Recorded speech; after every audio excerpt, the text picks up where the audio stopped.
الله لا إله إلا هو الحي القيوم لا تأخذه سنة ولا نوم له ما في السماوات وما في الأرض من ذا الذي يشفع عنده إلا بإذنه يعلم ما بين أيديهم وما خلفهم ولا يحيطون بشيء من علمه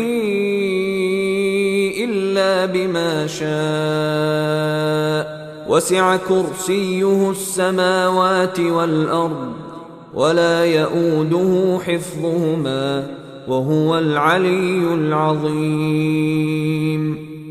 Allah, there is no deity except Him, the ever-living, the sustainer of all existence.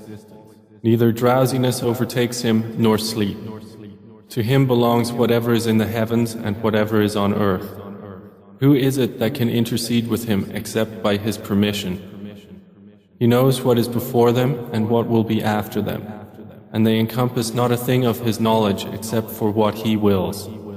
His Kursī extends over the heavens and the earth, and their preservation tires Him not, and He is the Most High, the Most Great.